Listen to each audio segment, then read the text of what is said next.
Hey everybody, welcome back to the Spinnerrack. This is Mars here, and today we're doing a review of Gladiator 2. That's right, we took a look at it, and I gotta say, we are very intrigued by what we've been seeing. So, Gladiator 2 basically takes place 16 years after the death of the Emperor from the original Gladiator, Emperor Marcus Aurelius. I mean, some of you know he wrote a very famous book called Meditations. But, you know, he had a dream of what Rome could possibly be. And this is where Maximus, who was the main character for the original Gladiator, what he fought for and, ended up dying.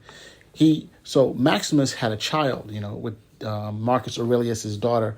And this guy was named Lucius Versus Aurelius. And this is the main actor, Paul Mescal, the guy we see in all the ads fighting everybody. So he is the son of Maximus. And so what happens here, this story takes place in Numidia, basically. He's on the African coast.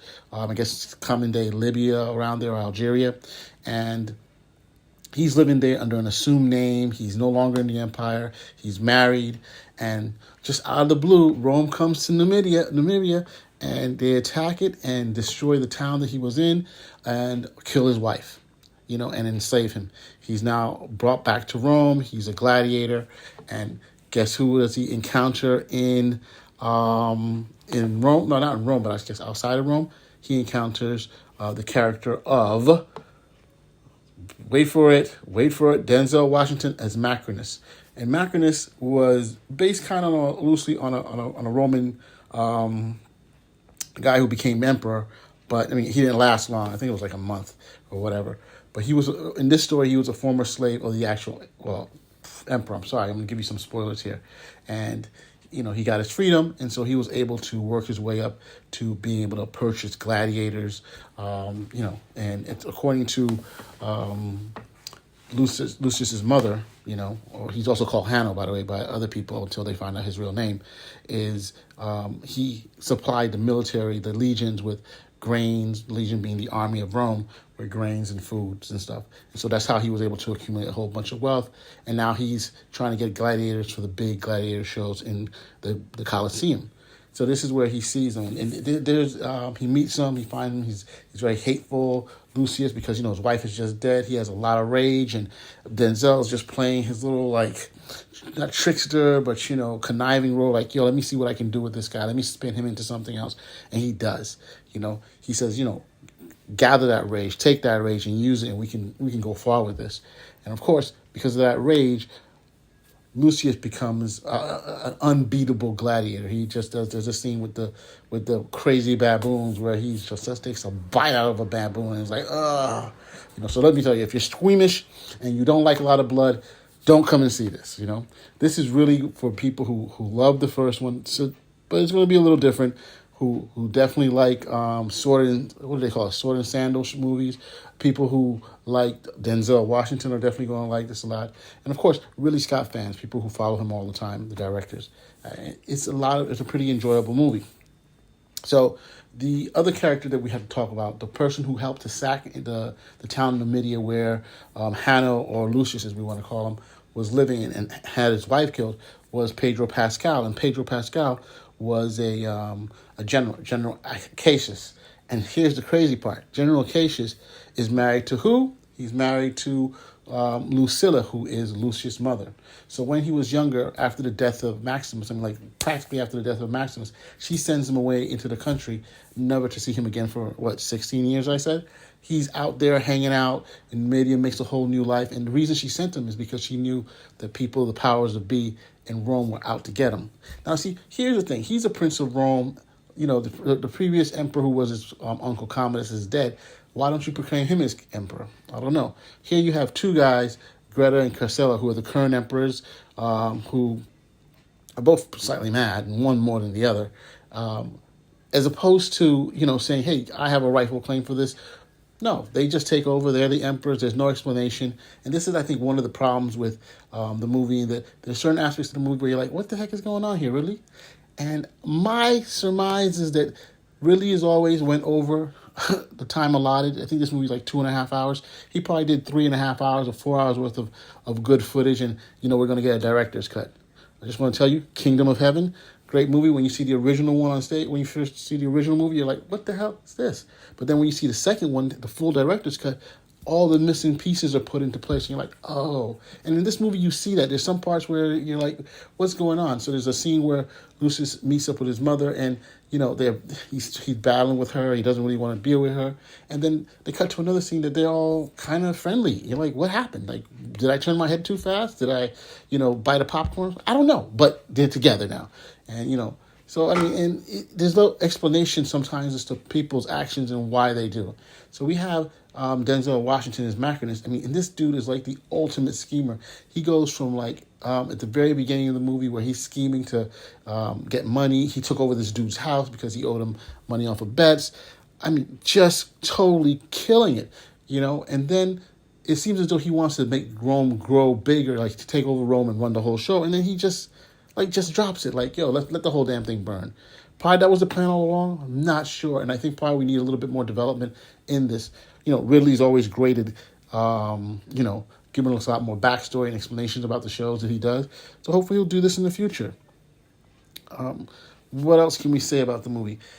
Dude, I gotta say the battles in the arena are off the chain. The first one, the baboon, is crazy. The one with the rhino is off the chain. The sea battle could have been a little bit better if they explained a little bit more, gave it a little bit more time to elaborate the battle, explain what's going on. But just watching the visuals, and that's just tell you the truth that in Rome they actually did in the Colosseum have naval battles, like I guess shrunken ships and stuff like that as they battle it out. It's just absolutely crazy when you think about it. They were doing that back in the teens or 100s. We're in 2024 and they were doing this 2,000 years ago. So it's just absolutely mind-boggling. The final battle between when they had the Praetorians who were going to kill his mother. Yeah, I'm giving you spoilers, so hey, I'm sorry about that. It's like, why are they having the Praetorian guards go and kill his mother? Lucius was supposed to be the one who was supposed to defend him against a whole, 20 Praetorian guards. Those are the guards who protect the emperor. I mean, come on, are you for real? Of course, Lucius has a plan. I mean, when he has his fellow gladiators come out and start fighting him. Yeah, I get that, but I mean, it's just so preposterous. You know full well it's not going to happen. Denzel does a fantastic job of wheeling into the Imperial, into the twins, the Imperial twins, graces. He does some stuff where he gets one to go against the other. I mean, he sets everything up piece by piece by piece and just knocks it all down. So I mean, it was great, this character, but the very end, there was another element. Lucius's mother and her husband, General, I don't know if I mentioned, but General Acacius was the husband of Lucius' mother. So when he attacked Numidia and killed Lucius's wife, Lucius was like, I'm nuts. I want to kill this guy. He tells Denzel, I want to kill this guy. I want to kill this guy. And, that's what I want to do. And Denzel's, babe, I'm going to give you his head and we can go all the way up. So when they actually start, the mother realizes that Lucius is her son. By that time, he's fighting as a gladiator. And he's just calling himself Hanno. But she realizes it because he says a verse that he used to say in his room when he was younger, and just some of the things, the actions that he did, are similar to Maximus in the previous Gladiator film. She knew it was him, and then she tells her husband, "You got to save him." He's like, "Wait, but I got 5,000 troops, a couple of days outside the room. Why don't we just wait and they'll come and we'll just take care of the emperor, But nah, she wants him to do it now, so he goes out and, man, surprise, surprise, boom. The emperors already know what's up because one of the household slaves tells Macrinus, who then uses that information. No, it's not Macrinus. One of Macrinus, I guess, lackeys, somebody people that he dealt with, and he gets that information and he basically tells the emperor, and boom, he gets in their good graces. And of course now Lucius' wife is I guess arrested, and General Acrinus is sent into the arena to fight who? Our boy Lucius. And this is what people were trying to figure out, why are you going to have two main leads fight each other? Why is Pedro Pascal fighting Lucius? And you're like, well, now you understand. It's a theme of, these two are fighting each other, both for their loves. Pedro Pascal he's tired of fighting, but he's doing it to make sure to safeguard his wife, who Lucius' his mother. And Lucius is fighting for the memory of his wife, of all the stuff that happened while Rome was conquering. And here, they both have one woman they both love, and she's in the middle, and she's like, how can I win on this? And of course, Pedro Pascal just like, yo, I'm not going to do anything at the very end. He fights him. Of course, you have to have the obligatory fight, but he's like, I'm not going to fight you. And so you figure, okay, cool, what's Lucius going to do? Because he has so much anger, but he also doesn't do it. Of course, you got to be the good guy. And of course, the emperors are like, yo, Praetorian guards, shoot some arrows into him. So they shoot some arrows into General Acrisius, I can't pronounce the guy's name, which is Pedro Pascal, and boom, he's gone. So that was their connection there. And then he starts realizing, of course, now he had all that anger towards the general, Mescal Lucius. He now is gearing it towards the empire because he's like, the dream of a better place for people to come together. Now, the theme of all this, a better Rome, to me, could have been like, Rome was built on a machine. The legions were out there. They were kicking everybody's butt. They're taking their goods, bringing in and these wars actually help to fund the legions. If not, they'll have to do taxes to the citizens, and bleed them dry. So, there was almost a self-perpetuating thing constantly expanding in order to get more money, in order to pay the unions, in order to, go and get richer. So it was always going forward. But now you're like, we're just going to be kumbaya. Come on, that's how you're going to rule? But hey, who knows? Hey, this is Ridley Scott's version. That's what it is. Now, there's a couple of things I want to touch base on. I already noted that, this movie, there's some things that are missing that you kind of like, it doesn't really make sense. There's no the cohesion. And this is where I think that there is a director's cut out there. And I think that it'll probably fill in a lot of places. And I think the movie, which I think is good, will probably be even better, because these things will be missed. These missing parts will be brought in together. This is the Ridley Scott thing. In addition, the way the ending happened and whereby Denzel basically takes off from the city and he's running to get away. And of course, then you have Lucius running after him. You basically have the Praetorian army and General Acris' army coming to fight each other. And then they stop and they see these two fight themselves. The ending was a little less than desirable. But at the very end, Lucius wins. And you're like, okay, cool. Lucius doesn't die. Like in the first movie, Maximus dies. And supposedly the belief of Rome continues. But never do you get in the whole series that when Lucius wins, that he actually wants to take up the power of the empire. He wants to become emperor. Remember, he's the grandson of Marcus Aurelius, one of the greatest general emperors that there ever was. Then he has his mother, who was, she's his daughter. Then he also is the son of Maximus, who was also a general and a gladiator, So, I mean, he has pretty good stock. But yet you don't feel that, now I'm going to take up the burden of handling this empire and try to make it right and do it. You don't get, he just keeps talking about the platitudes about, hey, the goodness of the empire and bringing people together and stuff like that. And this is where Macrinus actually has a interesting line where he's like, that's what you're doing. My thought is, hey, I'm just trying to get what I can get. You know what I'm trying to say? I have no desire to bring everybody together on this stuff. In fact, I just want to tear this whole thing down. And so you have these competing visions, one who wants to make a better empire and for everybody, and another one who's like, this whole concept of Rome is gone. And also, that's one of the things about Denzel's character that changes over time. He's taking all this time to rise to the top, and then he's like, well, screw it, let me just bring it all down. I don't know, probably that's the whole thing. He wanted to go into the top, did all he could do, and he just destroys it.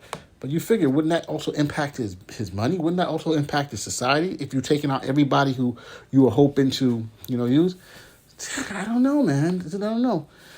But the ending, getting back to the ending, he wins, and the question is what's going to happen. I think there's actually, if this movie is successful, there could be a Gladiator 3. I mean, the way they left it off, I don't know how he's the prince. Clearly he's a prince. Now he probably, the two emperors have died, one through the machinations of, I guess both through the machinations of Denzel Washington, because, he positions himself to such a degree that he is going to be, I told you, spoiler.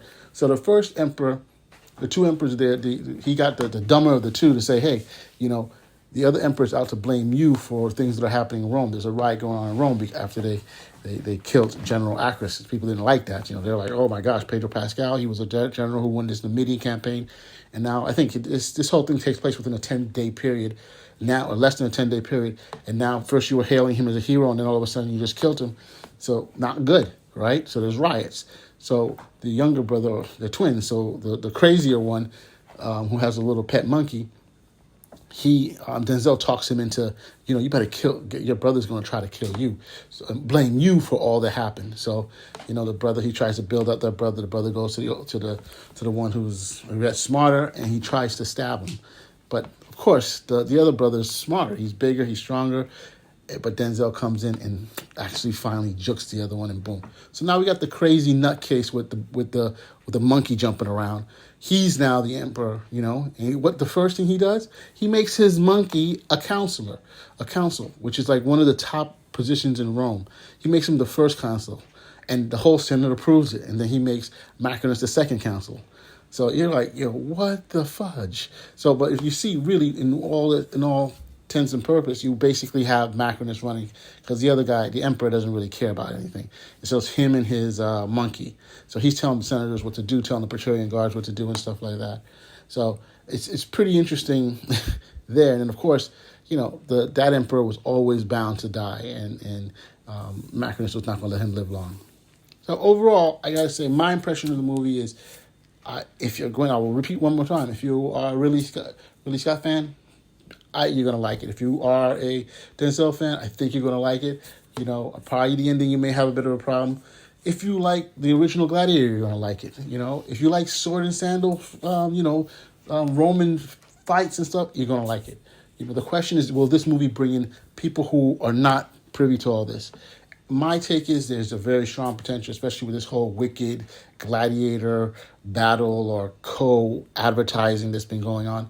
Probably it would work. Probably they're trying to make another Barbenheimer, Barbie and Oppenheimer. I think this is what the media has been trying to build up. But this is definitely a great holiday movie to go see and have a good time.